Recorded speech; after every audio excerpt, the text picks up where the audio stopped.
Welcome to Reclaiming Home, a podcast focused on delivering thoughtful conversation and tangible actions to make housing justice a reality in our communities. I'm your host, AsaleSol Young, Executive Director of Housing in Action, an educator, activist, and proud Turtle Papa. I'm a Black legacy native of Evanston, Illinois, and a proud descendant of Haitians and rural Black and Indigenous North Carolinians. Join me as we take time each month to dive into all things housing, including potential policies, community dreams, persistent systemic barriers, neighborhood successes, and anything and everything in between. We're so glad you're joining us. Here at Housing in Action, we acknowledge that we live our lives and do our work on land that European colonizers stole from the Dakota peoples indigenous to Minnesota. In order for this theft to occur, sadistic acts of genocide, rape, and forced assimilation were employed. We also acknowledge that we live our lives and do our work on land that was cultivated and developed by bodies that European colonizers stole from the West African countries through the transatlantic slave trade. In order for these thefts to occur, sadistic acts of genocide, rape, and forced assimilation were employed. We acknowledge what was taken from our collective human ancestors. As we do so, we commit to work and fight for the liberation of the descendants of those enslaved through American chattel slavery and the sovereignty of all Native American peoples. Welcome back to Reclaiming Home. I am so excited for our conversation today. I am joined by Justin Ellis. Justin, for those of you who are not familiar, is a journalist, an editor, a producer, and an author. And today we are going to be discussing his debut book, The Cruelty of Nice Folks. So Justin, I'd love for you to kick off our episode by sharing your pronouns and just a little bit about yourself. Well, thank you for having me. And my pronouns are he, him. Um, and yeah, I've been excited to go around and have these conversations about my book, this project that I've been working on for over 5 years now about growing up in Minneapolis and the journey that came from this sort of project that came out of George Floyd's death and having that as this chance to look back at the history of this place where I grew up and this place that has meant so much to my family and a place, frankly, that I thought I knew and learned a lot of things along the way. So just been really great to share all that. Awesome. And we really appreciate you sharing it with the audience of Housing in Action. So, as a reminder to folks, or for folks just joining us for the first time, my name is AsaleSol Young. I use they, them pronouns, and I'm the executive director here at Housing in Action. And if you are new to Housing in Action, we are a 31-year-old nonprofit leading the fight for housing justice so that all people have a safe, stable, and dignified place to live. Our vision is housing justice for all. And for those of you who are familiar with us, you know that a big part of our work is talking transparently about the systemic systems of racism and white supremacy that keep all communities from gaining accessibility to housing stability and affordability and justice. So this conversation very much aligns with our work and our value system. So, Justin, the description of your book is a journalist returns to his hometown to reckon with the history hidden beneath its progressive image and what it reveals about race, power, and the cost of being polite in America. That got me. I was like, let's go. I've been living in this city since 2010 from Chicago. I was like, I resonate. I want to talk about this. So today I want to talk about the themes in your novel and the state of anti-racism, specifically in Minneapolis, but the broader context of Minnesota as well. Absolutely. To me, there was a couple of things that were grounding in this book, and it starts off with, frankly, this notion of why was it that so many people were shocked that something like George Floyd's murder could happen in Minneapolis, and what does that say about Minneapolis's standing in people's minds? What does it say about sort of the liberal belief in progress? Um, and what does it say about what we know about history and injustice when it comes to things like how people have a place to live, where people can go to school, the opportunities they have for work, and basically, how you tend to those that you love. Um, and, for me, there was a couple of big things that were important in looking at this. And one of them was just the erasure of the stories of Black families like mine, as well as other marginalized groups whose stories aren't sort of neatly, they don't neatly fit into the narrative around these are settlers that came from away. They contributed in certain ways. And now they make up this rich tapestry of life in Minneapolis and Minnesota.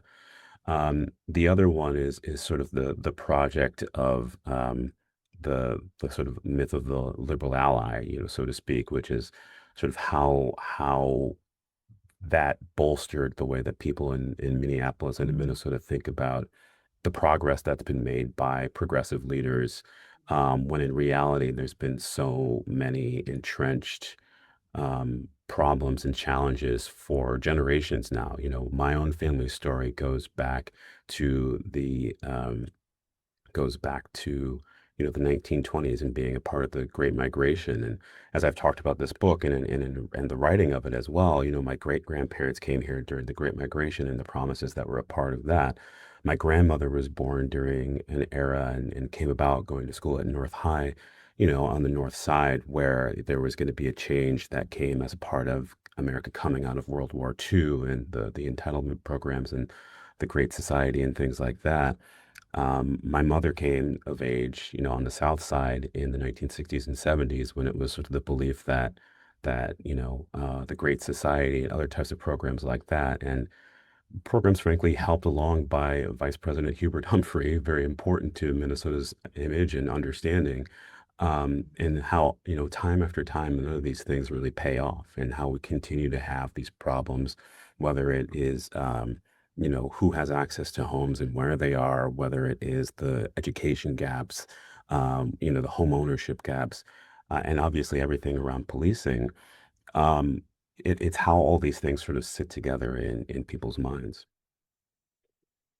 Yeah, it's an incredibly timely focus. Obviously, George Floyd's murder wasn't that long ago, but given that our city has just gone through this surge of ICE agents kidnapping, literally stealing our neighbors, killing our neighbors.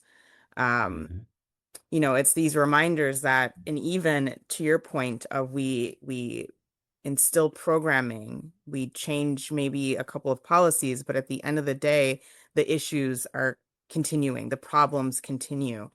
So I feel like this is an incredibly timely story.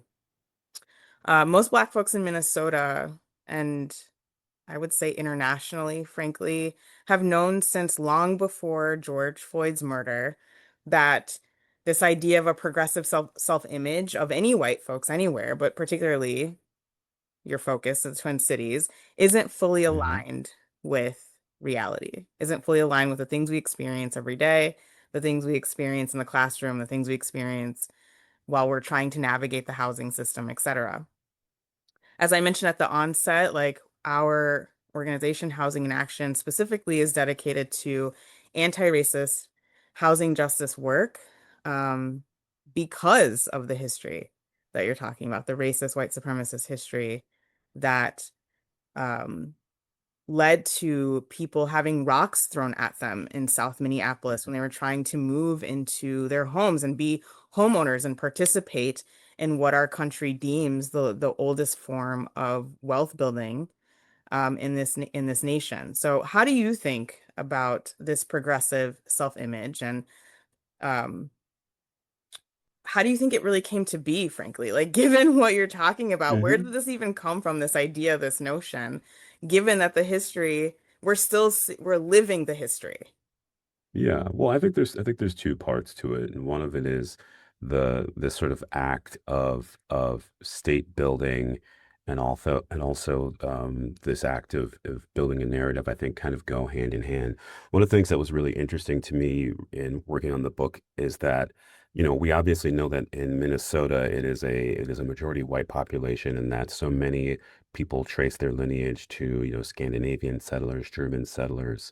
But when you go back and you look into the history, you find that it wasn't just the act of families making a decision to come here, choosing Minnesota, but in fact that there were certain groups that were actually more or less marketed to, groups who actually, there was a bureau at one time in Minnesota that had people that would literally go and meet people coming off boats or people at train stations in New York, other harbors and things like that.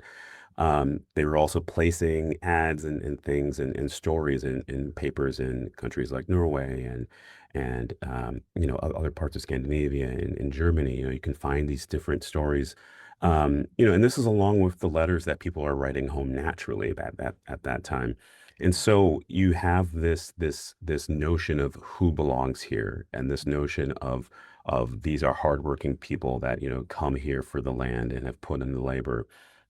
Um, and then you have this category of people who are just simply not seen in the same way.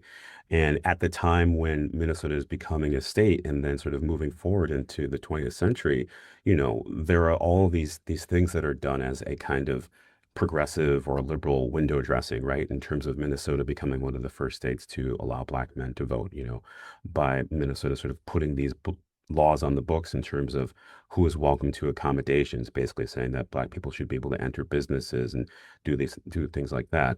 Even into the 1950s, when it comes to having housing laws that basically say that housing should be, open to everyone, and oftentimes doing these things in advance of the rest of the country. And yet the lived experience of that was one where it was the people of color, it was Black folks, and later on migrants from other places that actually had to do the testing of that. And what you find is this history over and over again of policies and ideas that have the look and feel of being something that is inclusive, something that is welcoming, but at the same time, it's sort of a false allyship. It's one where it's sort of almost like there's a patronage class of saying, you are people who are going to be helpful in some sort of ways, but also people who can be sequestered into certain parts of society, whether that is the types of jobs that you have, or frankly, where you live in the Twin Cities. Um, and so that's one part of it. I think the second part of it, though, is that you have to look at the ways that history is taught and not taught, right? Because something that's really interesting when you think about Minnesota is the ways that the South is often pointed to as the other. When we're talking about places that the experience of racism, that the lives that were changed, that the history is known. It's on and face. Like people can point to things that happened in Mississippi and Alabama.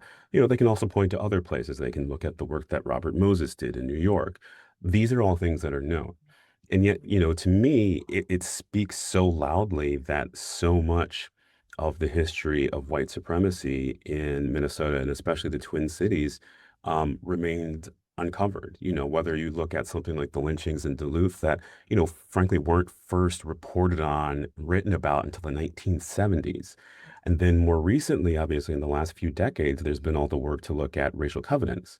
And, this is all information that was there. This is all part of the history that was there, but it's the act of choosing what story matters that really Mhm. is telling after a while. Absolutely. And the question that I have for you is, do you find, have you found that this is an intentional sort of like a conspiracy, essentially? Or do you find that it's really just an ignorance or a lack of desire to know? That's a really good question, and I think it's tough to pin that one down entirely. I would say that it's probably a bit of both, a little bit of both. I think it's definitely something that lives in between those spaces because, as we've seen throughout history, and even frankly during the time after George Floyd and then the 5 years leading up to Operation Metro Surge, is that there's this thing that happens where it essentially there is racism without racists, right? That there's these problems that are known to exist, Mhm. that there is this other standard of living that people in the Twin Cities are okay with others having. Mm, And yet mm, nothing changes about that. Nothing mm, meaningfully changes over time.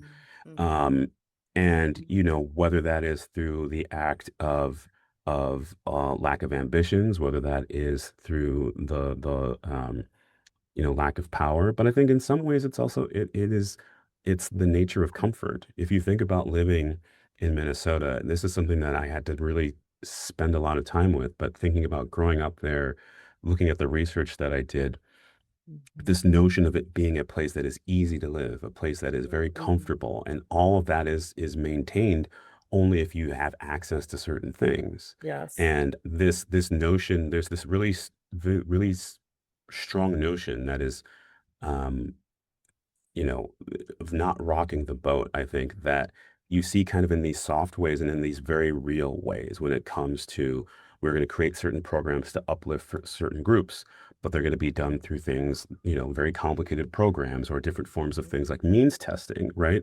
Mhm. Um, and at the same time, one of the funny things that came out of the book, and this is another example, is talking about something like how the Minneapolis parks were made. It's not Mm. something that I spend a lot of time on in the book, but you can point out the simple fact that if you look at where parks in Minneapolis were situated, where they were planned, oftentimes they were done in the neighborhoods that were adjacent to the areas with racial covenants. Mhm. Or oftentimes they were built hand in hand because people were looking for things that were going to help with certain property values. And if you talk about that today, if you talk about like who has access to these things, there's this notion of like, well, people could just get in their cars or people can just take buses. And it's obviously not as simple as that. And so it's little things like that where you have to sort of say that it's this combination of ignorance, but also sort of trying to do hear no evil, speak no evil. Walking around with Mhm. your eyes closed and or Mm. your eyes shut and your hands over your ears and pretending that Mm. everything is fine. Mm. Oh, it's so interesting because in a lot of ways, when I think about narrative and at Housing and Action, we do some policy work. And then part of our focus is to work with the communities that we walk alongside of to engage in policy, to question elected officials, to challenge their ideas around policing, for example, or just even basic things like zoning laws to ensure that more people have Mhm. access and make sure that the voices that are most impacted are a part of the conversation. And so I think a lot about narrative, to your point, and what is perpetuated in the stories that are told or how they're told. And it's an interesting question, the like how intentional is the manipulation or is it casual and just a lack of interest and understanding. But when I think about the concept of Minnesota Nice, which is very much a part of that narrative, right? Again, Mhm. I was born in Chicago, similar to your family history. My great grandmother integrated Evanston, Illinois. I was Mhm. also raised in Evanston, Illinois, so very long Black history there. And the first time I came to Minnesota was for undergrad. I went to Carleton College, and that's where I first was introduced to this concept of Minnesota Nice, which really confused me. And you and I before the podcast started, we were just chatting a little bit, and I shared that my spouse is from the UK. And so she's here trying to understand this new kind of whiteness, to be fully transparent, Mhm. like really trying to comprehend this is different than a British way of whiteness. Mhm. And we've talked about how Minnesota Nice, I've just been really curious how that sits with her. And Yeah. so in those conversations, I'm just curious if you have a sense of where that concept even came from, and if it could be said to be a part of this sort of intentional strategy to paint us a very specific picture about what Minnesota is and what it means to be like this white liberal Minnesotan. Yeah. Yeah, I mean, I often think about the anthology of stories and essays, A Good Time for the Truth, that came out a couple of years ago. I think it was around the time Floyd was murdered, and it's by a bunch of writers in Minnesota and about the experience of being either in a marginalized group or just sort of some of the history of that people are lacking around what it's like to live in Minnesota and not be part of this sort of collective vision for the state. And I think about some of the ways that people write about it, and there's specifically this notion of Minnesota Nice being this thing in a way that that comes from this very old part of the history of the state of going back to farmers, and sort of the kind of, like Lutheran farmer who would sort of say, I'm so happy to help out my neighbor if something's gone wrong with them, if they're down in their troubles or if they're having bad luck, but at the same time, is more than happy to sort of whisper about all the bad things that are happening to their neighbor and how it's their fault.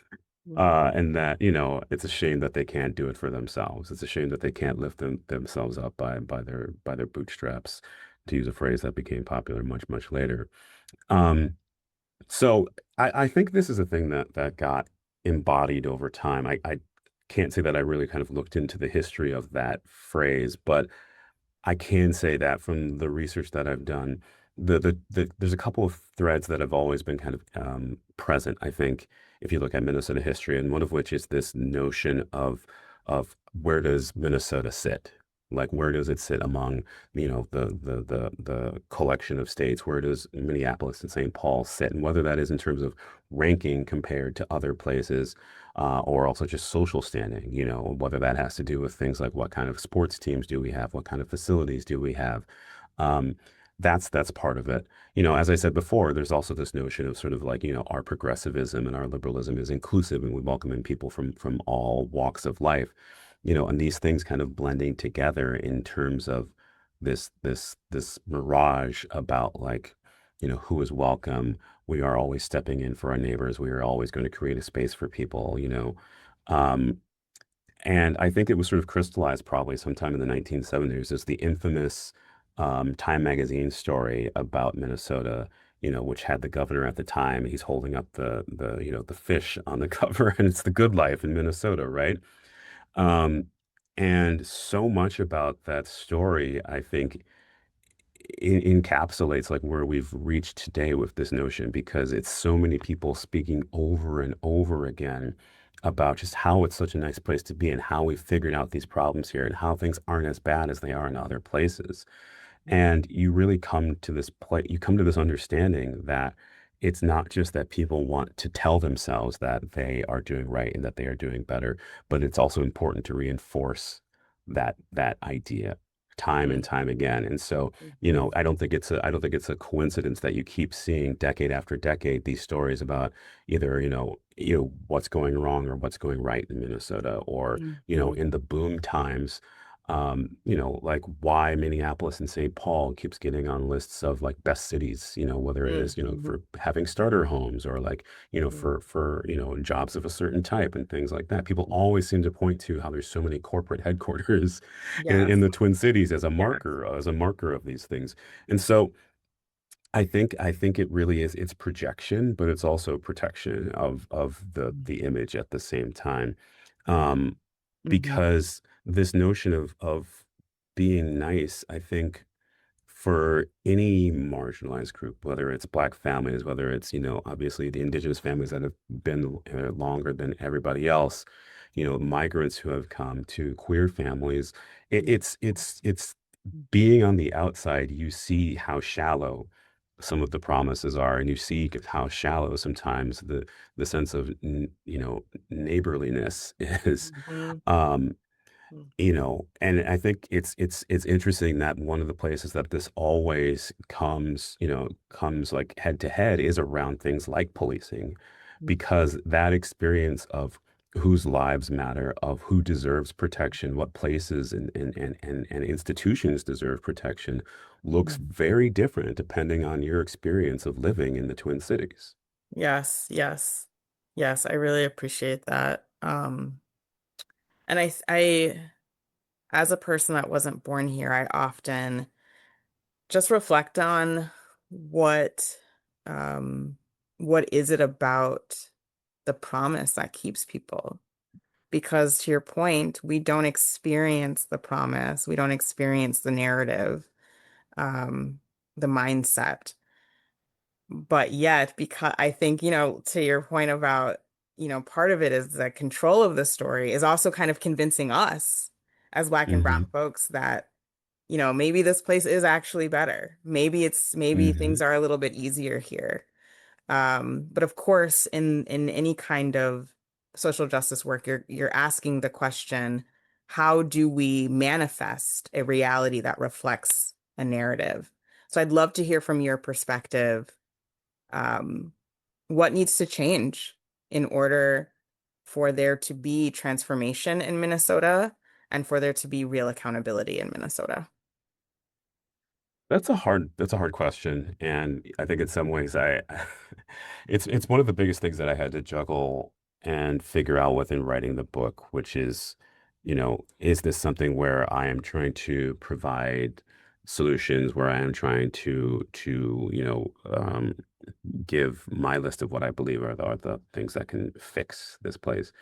Um, and I I got to this place that I think many of us will recognize where you get frustrated after looking at history, after looking at the repetition about whose lives get degraded and devalued, and saying, you made so many of us the problem, and we are not going to solve the problem that you have made us. You Mm, know, what we represent is not going to be reduced to that, and you've made this problem, and all we've had to do is live in it and try to thrive in mm, spite of it.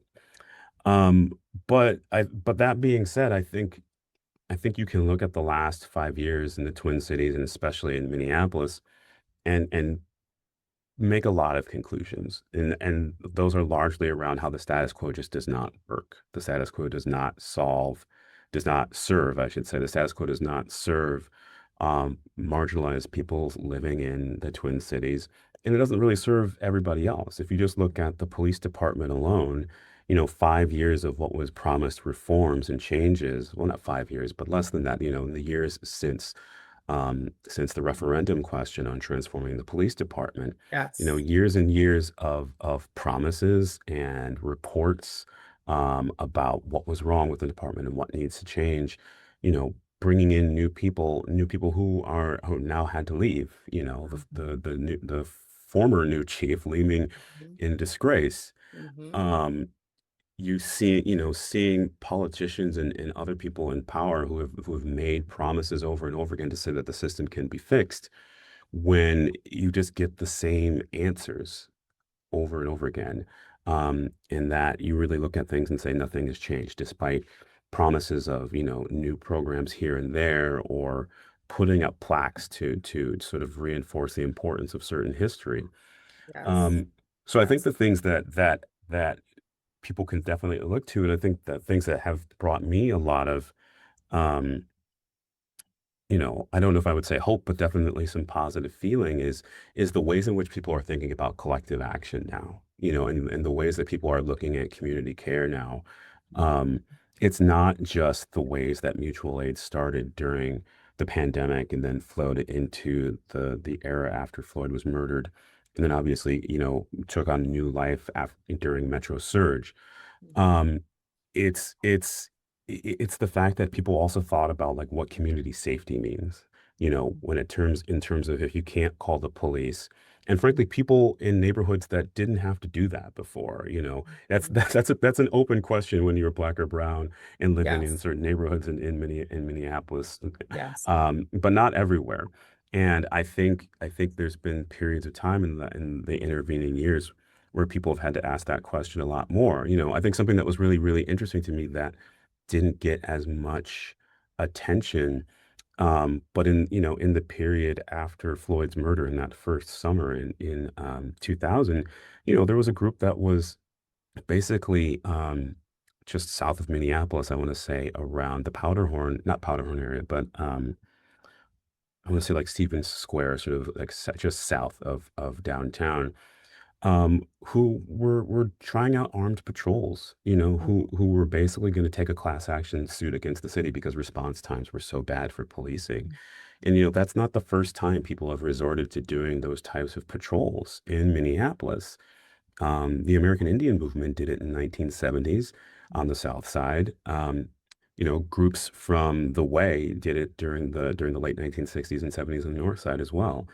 Um, so I think that collectivism and realizing that there is much more power to be had by banding together Mhm, outside of the normal channels of power is something that seems like it's really interesting, because it's a way for people to have a say, not just with going to the ballot box, and not just sort of like trying to push things through legislative channels. It's a way of trying to seize back attention and use that as a negotiating tactic. So to me, I think that's what's most interesting to me. I do think also more broadly that, when things do need to come to policy and politics, it is also heartening to see that there are more and more people who are trying to step to the fore, who are coming from places outside of traditional political channels. People who aren't sort of embracing the typical moderate politics that say Yes. that incrementalism is the way of fixing Yes. things, that, we need Yes. to take more time to study things, that we need to sort of build these sort of detailed and layered plans. And Yes. instead of saying like change has to happen sometimes in ways that is fast and messy, and that Yeah. sometimes you have to sort of respond to people in ways where you recognize their feelings and recognize the harm that has been laid down. And so to me, those are a couple of things that are really encouraging signs. Mm-hmm. Yeah, and I definitely agree with that. It's been really interesting. It's always fun and just powerful to both witness and be a part of community coming together, raising voices, being disruptive. Yeah, Um, I mean, I think what's something that was so telling to me, especially in the 2 years around when Floyd was murdered, was this very simple notion that people had of like, what if you just protest on the lawn of a politician? What if you mhm. made someone's life just like 30% more uncomfortable? And again, that gets Yes. to the notion of like, what is the real currency? What are the things that matter here in Minnesota? And for Yes. many people, it's this idea that you can go protest and then come home at night. It's Yep. this it's this notion that like you can sort of be radical during the day, but then make it home in time for dinner. Hmm. And I think it was people Hmm. recognizing that the ways that you disrupt things is making people uneasy, is making life just a little bit more tricky, and making people have Yes. to try to reckon with hard questions and get people on the record about that. And so, it's those type of things that are so fascinating to me. Absolutely. Absolutely. I really appreciate that. In your book, you discuss what it means to be Black in a place like this, in a place that considers itself fair and just. In your book, your book has been described as a love letter to Black resilience, which is so beautiful. In a recent interview with NPR, you discussed the struggle of family legacy not being deemed noteworthy or Hmm. remarkable if it's sort of just taking care of each other, just aiming for happiness. How do you think this idea is still playing out culturally? How do you experience it playing out culturally? Of course, you are Justin. You are not, representing all Black people. But Hmm. just would love to hear, of course, your perspective on how you see and experience this playing out within the Black community, specifically. But I think also more broadly on young people, younger generation. Hmm. Hmm. Yeah, I mean, so something that when you do a book like this, you spend a lot of time doing research. And for me, doing research about Black life in the Twin Cities, and frankly the history of the Twin Cities, but then also doing, trying to do some genealogy and a little bit of family research for myself. The Hmm. thing you very quickly recognize is that there are some people who have oral histories. There are some families who have troves of documents and archived items, and then there are some who do not. Hmm. And it's so telling that whether it's looking at Rondo in St. Paul, for Rondo, frankly, it took the community being almost, vaporized by progress, by the freeways for kind of that to be seen as important, only in its absence. Hmm. Um, on the north side, obviously they were sort of cordoned off as well because of highways, because of industry, because of other ideas for civic use. Um, and I think about those two areas because I think about why is there not more oral histories around what that life is like, what has been lost, what was created in the process. Um, another example is one of the cases that ended up figuring in the book was the Holman case from the 1990s. You know, the suit that um, basically got all of the housing properties on the older housing properties on the north side torn down. You know, Mm-hmm. and that was a case that had meaning for my family because my great grandparents, my great grandmother, I should say, you know, she had a place in Summerfield Homes. Like that's where my Mm-hmm. grandmother and all of her siblings grew up. That's one of the first places my grandmother had her own home. Mm-hmm. Um, you know, and that became sort of the hub for the constellation of all the different housing projects that eventually would take over that area in the north side. And the thing that's interesting about the Holman case and the way that was resolved in the 90s, where, you know, the federal government and local leaders and the local NAACP sort of all trying to come together to create this plan for how do you pull people out of wealth, how do you give people stable and good homes, um, is also met with these concerns about like how is that actually going to pay off, and actually how do you do right by people when frankly, you know, while trying to fix this injustice, you're also pulling apart communities where people purposely also wanted to be together at times, you know, where people found joy and resiliency and real community with other people who you know couldn't find something anyplace else. Um, those stories are so difficult to find. And Mm-hmm. those stories, I think, also speak to a version of Minneapolis that people don't always recognize, that people won't willingly recognize. But Mm-hmm. the reality is, if you didn't have communities like that, you wouldn't have things like the Minneapolis Sound. And if you didn't have the Minneapolis Sound, would you have Prince? Would you have Jimmy Jam and Terry Lewis? You know, like there's so many ways all of these things are connected. Mm-hmm. Um, and so, you know, for me, when I think about that, when I think about sort of, you know, whose stories matter, when I think about legacy, yeah, it did become personal because, you know, I had to do so much digging just to find the bare bones of my family's story and being able to sort of sift through what was sort of the family lore, the things that we all share and think that we know and that we joke about around the table versus what was the truth. And it's hard to really reconcile that with the fact that, you know, so many of our stories don't get deemed as worthy unless somebody dies or unless somebody's life is taken by police or if somebody does something otherwise seen as noteworthy, whether that is like trying to pioneer into a neighborhood where black families hadn't always been welcome or, Mm-hmm. you know, was one of the few people who tried to test the political system and became a first in some way or became a first Yes. in another way. And Yes. so for people living that life today and living that existence, um, it, it, all of that is important because it's this sense of like who do I belong to, where do I belong to, and what really is tethering me to this place, what is really tethering me to the past. I think that so many people would be surprised to find that the things that they are going to that going through the things that they've experienced, it's generational in so many ways. It's these things that we've seen time and time again. You know, my mom's Yes. generation, my grandmother's generation, you know, all of these notions of who gets to be free, who gets to prosper, Yes. the ways in which you try to make that, you know, through like trying to build a better middle class life. Yes. Um, Yes. so that's you know, I think those are the things that I think people will have to try to look a little bit harder for because you know our stories aren't always collected and told. Mm-hmm. Mm-hmm. When you were first visioning this book, did you start with family or did you start with sort of social? Kind of what was your impetus? Yeah, that's a good question. You know, it was a tough project to start for me because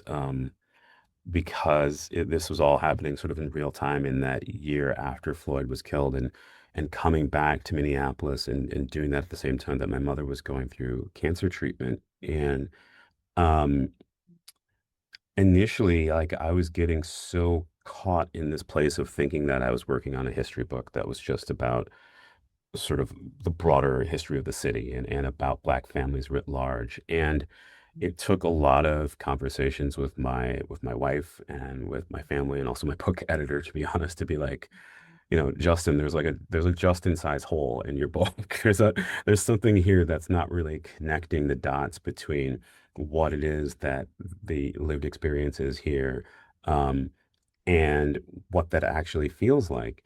Mm-hmm. And so for me, I had to sort of go back. I had to go back and piece the book together to look at what I was living through in that year after Floyd was murdered, taking care of my mom, trying to dig into my family history, and then also sort of, yeah, jumping back in time to sort of look at that and how that fit into the broader things that were going on. It took me time to sort of see like my great grandparents, they moved around so much in certain parts of the North Side. And over time, realizing that, wait, my grandmother and all her siblings grew up in Summerfield homes, and sort of seeing the lines that were drawn there, to my grandmother moving over to the South Side, basically the Fourth Avenue corridor, the central neighborhood, um, area not that far from where Anthony Cassius started up Dreamland, where the spokesman's offices are, and recognizing the ways in which that was connected to the way that redlining worked, because those areas specifically, if you looked at those maps back then, it was the red lines, right? These were the areas that were deemed, you know, like that no one should live, that the standard of living was so poor.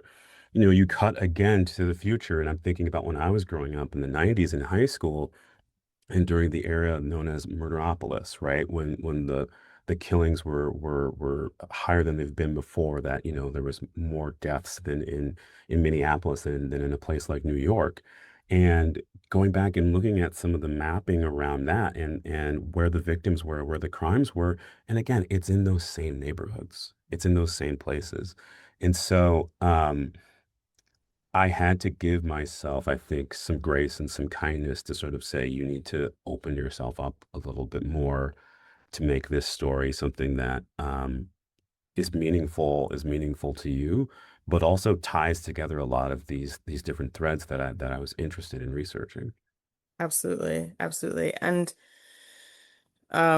just out of curiosity, how did the journey change you? How has it shaped who you are today and how you envision moving forward in your life? Yeah, I mean, something that I've been saying a lot in talking about the book now is just that I don't think I realized how angry I would get. And I kind of I laugh a little bit at that now, but when you spend so much time looking at not just um, the ways in which police take Black life, but also the ways that people's lives are denied, their opportunities are withheld. Um, you see these cycles of allies offering help, promising to study the problem, studying the problem and offering no solutions. Um, Looking at that over and over again, and then just to reach this boiling point with Floyd's murder, and then the window of opportunity it provided, and to see things just sort of Mm, disassemble mm, in ways that would feel that in ways that are frankly just line up with history. Um, that all I think just made me angry in ways that I hadn't really expected going forward. mhm, Um, but angry in ways that specifically make me think that we have to think outside of the way current systems work. And mm, whether you want to call that, radical politics, or as we were talking about before, in terms of collective action, I think we have to admit when something has failed. I think we have to admit yes, when something is not yes, working, and yes, when it's actually time to say that you can't rebuild. You yes, have to start again. yes, Um, yes. and I think it's because of knowing what has and hasn't changed in my own lifetime, knowing the things that I experienced, but also,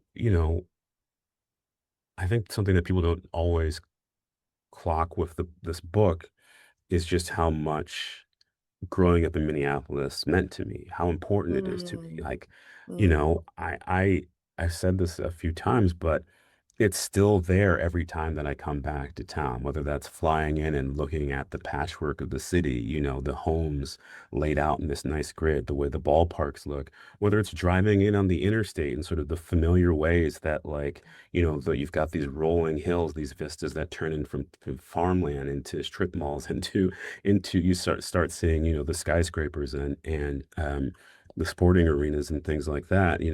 in my mind, it's still the Metrodome downtown, even though I know it's not anymore. Mhm. Um, Mhm. all of that means a lot to me, like it's, and I think that's the other thing that, when we were talking before about like thinking about family histories and thinking about like what people should hold on to.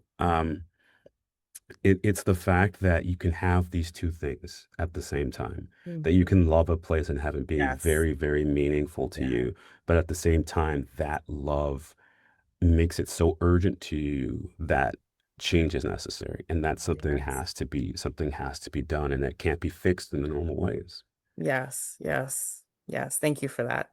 I appreciate just one hearing the truth of just the emotional journey that writing this took you on and kind of what it has brought back to you and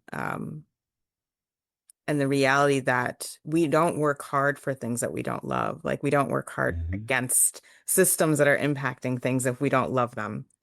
And so I think that that's also really important for folks to be aware of. Going back to the topics you raise in your book, there are many Hmm. promises made in 2020. We all know from these, big corporations and organizations, foundations around what they're going to start funding or funding more intensely, individuals, all of this, um, Hmm. that we have come to understand as being completely sort of empty promises. Um, Right. there's been just a dismissal, a denial of what was said. You've Hmm. discussed your disappointment in the return to the status quo around policing specifically, which Hmm. is timely. Again, so Hmm. much of this book is timely to what we're going through today. Um, and, the city of Minneapolis has this continual conversation around the possibility of a community safety training and wellness center, more Hmm. commonly referred to as Cop City, that would require a $38 million investment Hmm.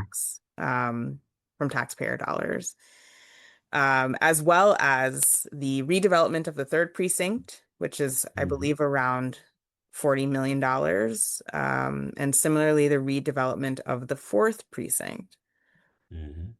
So while the city police budget is already over, we're halfway through the year, Hmm. while our neighbors are still recovering, still stabilizing after the metro surge. There is an ongoing conversation with the city council around more money into the police system.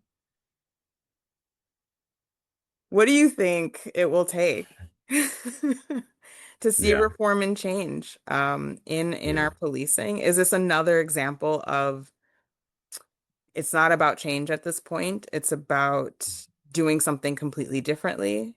Um, Hmm. and and will we see defunding one day? That's a really good question. I think that there's a few things. Like one, obviously talking about defunding, like that conversation in general was so hijacked in recent years, by whether it's people operating in bad faith or people who outright want to sell the lie about what defunding means, you Mhm. know.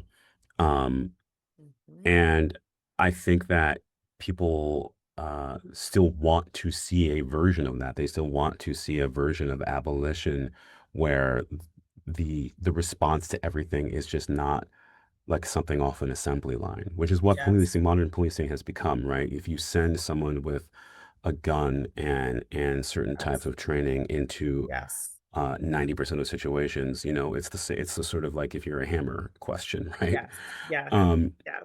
and I don't know how you can look at the history of the Minneapolis Police Department, whether it's in this current era or, the last 50 years, many of which eras, again, have either had to have different versions of oversight from the state or from the Department of Justice, Mhm. and Mhm. say that these are things that can be fixed in like piecemeal fashion. Mhm. Um, Mhm. so to me, I think a lot of this is more of the same. I think that unless you are discussing anything beyond radically transforming police departments, um, that I don't know what exactly the expected change is going to be. Right. other than putting more money into programs that don't ultimately serve people. And we should be clear that obviously Minneapolis has tried to do work to have more things like, intervention programs and trying to do things where you're having people who can go for calls that have to do with dealing with the unhoused population or people dealing with overdoses and things like that. Mhm. But in those conversations, it's always the case, or it seems like it's always the case, where it's just a fraction of what's being done. And you know, instead of reorganizing or revolutionizing a system, you're kind of Yes. moving around deck chairs in ways. Yes. Yes. Um, and I think that's just fundamentally a problem. And it's also just fundamentally a problem. Something I don't understand across politics and across eras is that spending money, throwing money after systems and programs and institutions that continually fail makes no Yes. sense. Yes. If the police department continues to have its budget run hot because of overtime, then the question you have to ask is why? And then Mhm. the question you have to figure out is this a question of more people? Or Yeah. is this a question of what is overtime actually used for, and what is the Yeah. use of it, and how good is that? Um, so I think it's those types of questions about like what do we want our money to be used for that people have to Yes. start with, and then Yes. alongside that, frankly, what is actually going to make people feel safe? And Yes. then third, I think it's just the question of like what exactly should public safety mean? You know, Yes. Yes. because very often in our cities, and especially in Minneapolis, what that means is you're getting patrols in certain neighborhoods. You're getting a police presence in Camden and in near North that you don't get in Yep. parts of Southwest, you Yes. know, Yes. that you're not getting in Uptown. Um, and there's been so much at the same time that's been said about like the morale of the Minneapolis Police Department and the things that they need to be able to do the job well. But none of that to me ever comes back to the question of like, but what does the community need? Hmm. Because in the same way that we have so many public servants that work across so many agencies in a city, right? The job is actually to be here to help the city, Yes. right? And so I don't know why we never come back to that. It seems like we always create this special exception for police that says what is Mm. best for them and not what is Mm. best for the public. Mm. Wow. Yes, I really appreciate that. I think just echoing that we need to do more collectively around analyzing root causes and again ensuring, like we talked about earlier, that the community is leading the solutions, leading the change, leading the transformation. One of the questions I have for you is just around staying with this topic of policing and surveillance. I think global politics has really become louder for Americans generally. I do find that we are a country that isn't always as up to date on what's happening in the rest of the world as the rest of the world is up to date on what's happening with us. And so one of my questions for you is, can we accomplish meaningful movement without a collective understanding of broader global racism and white supremacy, understanding the intersections between Palestine and the Mm-hmm. US as an example, as seen Mm-hmm. in the proposal for a 75 Skydio trial, drone trial in the fourth precinct, which is my home precinct. Mm-hmm. Um, and the reality of an American police force that is trained by the Israeli Defense Force, the IDF. Mm-hmm. And Mm-hmm. so, again, this isn't, you are telling a story, telling a narrative, you're bringing us into reality, but just curious as to your thoughts because I can imagine that you've thought about this as a traveler, as someone with an Mm-hmm. international family, right? Like, Yeah. can we get there without living and honoring that connection, without speaking it? Yeah. I think we live in an interesting time right now where I think more people are starting to see those connections. And I think some part of that, it's interesting the ways in which, the people who are doing bad, who are doing, horrific things start to tell on themselves over time. Mhm. Um, And often policing is one way that we think about that. Because if you just read through some of the reports about the Minneapolis Police Department, whether it's from the State Department of Human Rights or the DOJ, awful degrading things, right, that were being done out in open with Mhm. basically complicity from city officials. Like both of these Yes. reports say that these Yes. things were not unknown, that these Yeah. things more or less got sign off, right? Like Yes. if you don't take a step to stop something, then you're giving it the green light, you know? Yes. Yes. So I think that's one thing to think about, and that's also true when you look about what is happening, when you look at what is happening with Gaza, if you look at what's happening with Palestinians, and the fact that more and more people are saying that this is as something that started because of a single incident, the response has become so outsized and devastating and obviously bordered on and creating the complete like devastation of one specific group of people that it's turned into a case where people can't ignore it. And it's interesting that how that is being done because of this campaign so aggressively Mhm. to basically wipe out Palestinians, right? And not just wipe out Palestinians, but then also to try to silence any kind of dissent, even the smallest Yes. kind that says, hey, maybe we should let kids who are horribly maimed and injured in Yes. Gaza get help. You Yes. know, maybe children don't deserve to be actors in war, in someone else's war specifically. So I think we live in a time where more people are paying more attention to that. Um, but I think more has to be done. I think the more that people see the ways in which all of these different struggles connect, they'll start to see that there is something that's more broadly happening on a human level, Yes. because something that I tried to point out in the book is that if you think about the ways in which people overlook what has happened to marginalized groups in the Twin Cities, if you think about the fact that if you are more or less okay with something that the Minneapolis Police Department does. If you think that policing shouldn't change after George Floyd or Jamar Clark or Terrence Franklin, obviously not in Minneapolis, but after Philando Castile up in Falcon Heights, Mhm. um, if you think that that is the case, then what else do you think is okay? What else are you sort of okay with happening in the background? Mhm. What is it that you see as a gray area that as long as it doesn't encroach on your life that you are okay with? Because I think we are reaching this sort of tipping point of like what is complicity, right? Yeah. And I Yeah. think that so often when you think about people in liberal spaces, it's this notion that like, well, I can't be racist because I do X, Y, and Z.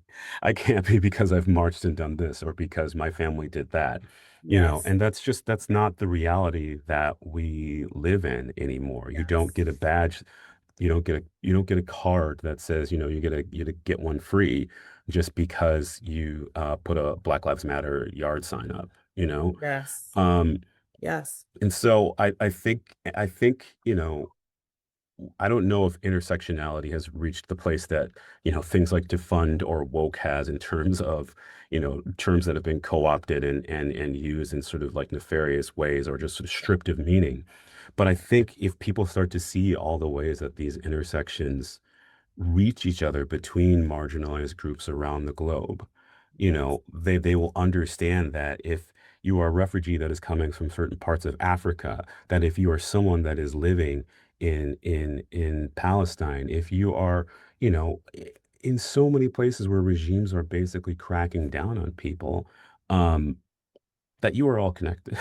That all of this has meaning to each other, is conversation with each other. Um, and it's one of these simple things that what does it actually mean to be free? What does it actually mean to be free? And that's a question that I think, some people want to actively avoid because it helps them. And it's Mm, one that I think more people are waking up to. mm. Yes. Yes. And I think one of the things that you said that really stood out to me is a question around humanity and what does it mean to be able to recognize the humanity in other people and other experiences? And that really, to me, gets at that intersectionality piece. It's, do I see you as human, even if I don't share your exact experience in life?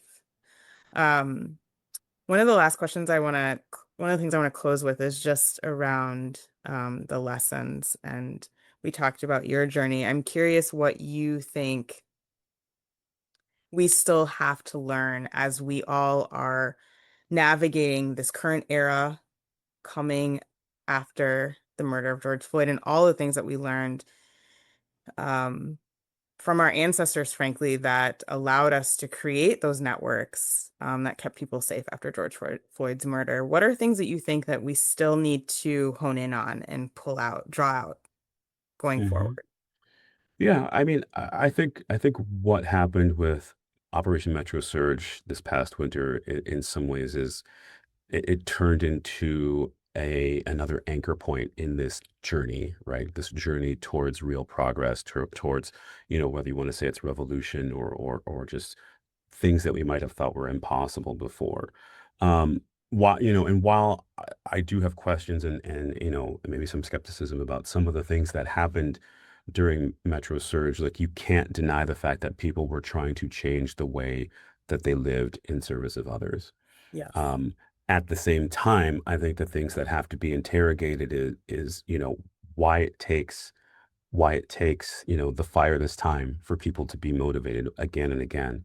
You have to question, why is it that there turns into this sort of pecking order of whose lives matter, whose needs we're going to address the most. Mhm. In Yeah. so many of the conversations that I had when I was back in the Twin Cities talking about the book, uh, a number of people brought up this point that it was obviously a good and morally just thing to help the migrant families who are being targeted and other folks who basically, targeted just for assisting them. But we're also talking about families who, up until Operation Metro Surge, were often living in situations and dealing with problems that were entrenched. Yes. We're talking about people who moved into areas that were available because of white flight in some circumstances, Yes. living side by side with black families who had done the same and been Yes. living with the same circumstances for decades. You have to look at the fact that, even though you are helping children get to school and trying to help them with online learning, what is Yeah. the condition of those schools? What are Yes. the test scores, and why is there always certain types of learning gaps between one group of students and the other? Yes. Um, it's all of these questions where it's just it comes back to, what are we going to honor and how are we going to try to fix things in a way that actually means all of society, that doesn't just sort of pick and choose, that doesn't say that we can only do one thing and we can only use political capital for so long, that we have to think beyond, like, the systems, frankly, of capitalism in general, if I'm going to get, even bigger with it, where it's that, you thinking about fixing people's lives or trying to deal with entrenched issues in a way where, their scarcity is something that's just not gonna serve people. And Yeah. so, yeah, I think ultimately, one of the things that people should think about is, why do we think that certain problems are unfixable? Why do we limit ourselves in thinking about what it would take to create freedom? Why do we limit ourselves in thinking about what it means to repair harm? Yes. Um, Yes. and why do we think about what it is that people stand to lose if and thinking about other people stand to gain? Yeah. Um, it's those types of things, I think, that we still need to spend more time on. Um, and I think ultimately it's if you think about what happened with Metro Surge as a warning light, right? Mm-hmm.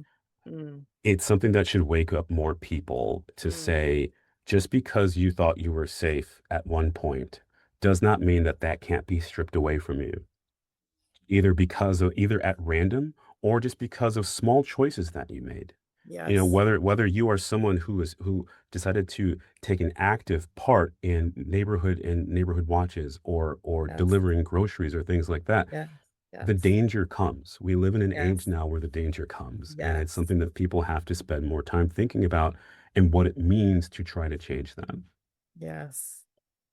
Ooh, Justin, thank you so much. This has been just such an informative and enlightening conversation. I've really appreciated talking to you, and yeah, just getting to know you and getting to know your perspective. My hope is to kind of end on a light note. And we might have to cut, maybe we'll cut it because maybe there isn't a light Okay. note. But I'd love to know, like, um, what do you hope folks come away with after reading your book? I think it's that there's a cost to the choices that people make in life and the ways that societies live.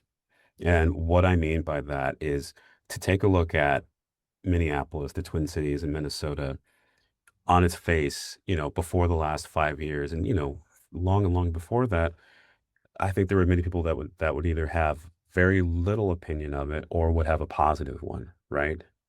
And that's because of this sort of like surface level belief of the politics.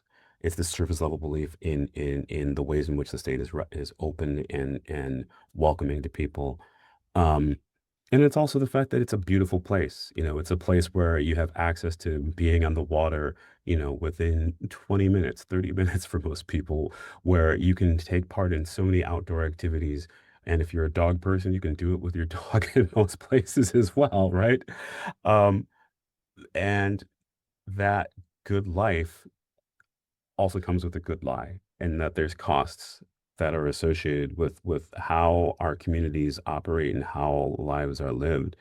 And I want people to be able to look at Minneapolis and think about where they live and think about the rest of the country, because the story in Minneapolis is the same one as we have seen time and time again across this country. Yes, that's right. That's right.